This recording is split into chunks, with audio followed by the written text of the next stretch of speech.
Hey gang, welcome back to another video. Now, managing the budget for your haunt can be challenging, but sometimes a prop project presents itself when you least expect it. Like when you're pouring yourself a cup of coffee and realize the cold brew bottle in your hand could just as easily be a lantern or a lamp. Now, I've already got plenty of lanterns, so in this video I'm going to show you how to make a Victorian-style oil lamp using some things around the house. So let's get to it. After removing the plastic wrapper on this cold brew bottle, I was pleased to see that it was clear plastic and didn't have any markings on it, so I could get straight to modifying it, starting with removing the top. I'm using a utility knife for this, but any sharp blade should work. Just keep in mind that this is plastic and will either break or crush under too much pressure. So take your time and don't worry about getting a perfectly straight cut, since we'll be able to clean it up with a bit of sandpaper. I'm using 250 grit sandpaper, which is both rough enough to remove material, but smooth enough to leave a clean edge. And when it looks relatively even and smooth, I can set it aside and get to the body of the lamp. I've had these small offcuts of ABS pipe that I've been saving for a project like this, and with the help of a little 5mm EVA foam, I'll create the base of the lamp. Starting by bonding the edge of this scrap foam to itself with a bit of contact cement.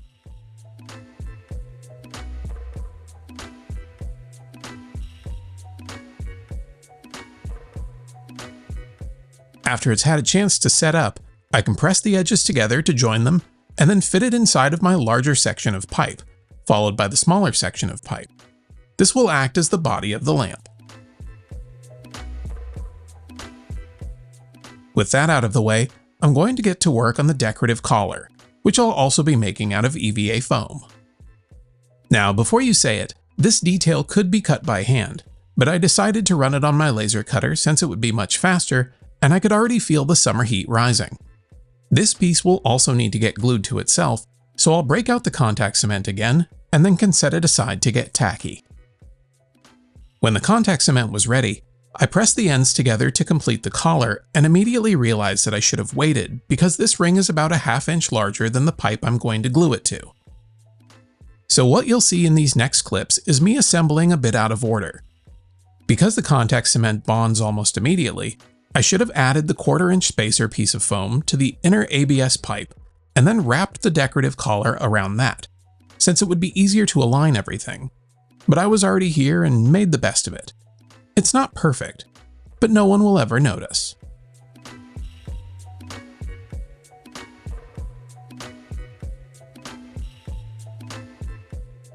The last part of the base build is to add a foot.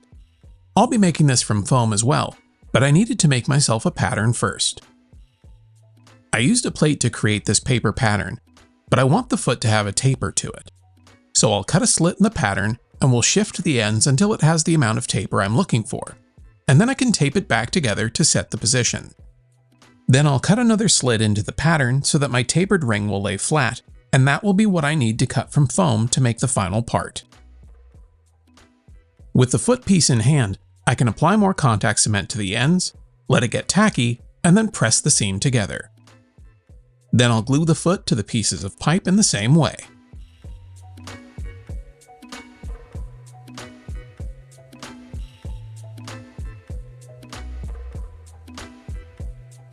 And then the battery died. With my phone filling in for my camera, I got back to work gluing on this small finger loop detail that I made from 2 pieces of 5mm foam. This will get glued to the ABS pipe with a bit more contact cement. Now that I've tackled all the actual build portion, I think it's time to see what this looks like with the fake glass in place. Not too bad for a bunch of scraps and some recycling. Off camera, I decided to remove the bottom of the bottle so that a flicker candle could be put in the base, and while I was cutting it, I'd cracked the bottom of the bottle. It won't be seen in the finished prop, but just another reminder to take your time and use a sharp blade.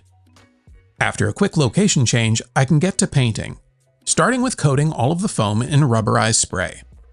This helps to create a paintable surface and is recommended on any EVA foam projects that will get painted.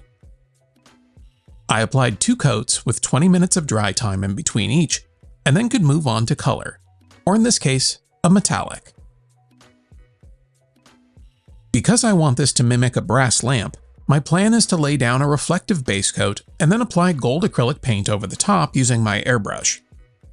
I wasn't aiming for complete coverage because I thought having the two different metal tones might make for an interesting finish.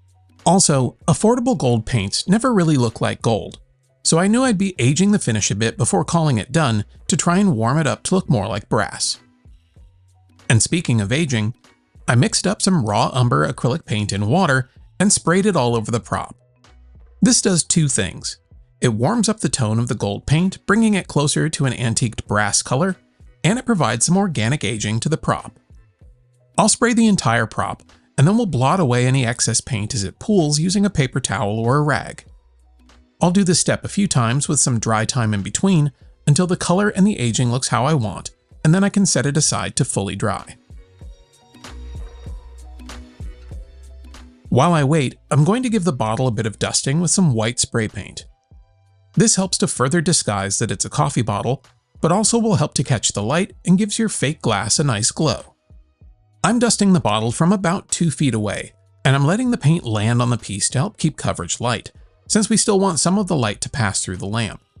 And when the coverage looks consistent, I'll switch to black spray paint and we'll add a little soot along the top edge of the lamp for a bit more aging. Now I just need to drop the bottle into the base and see how it looks.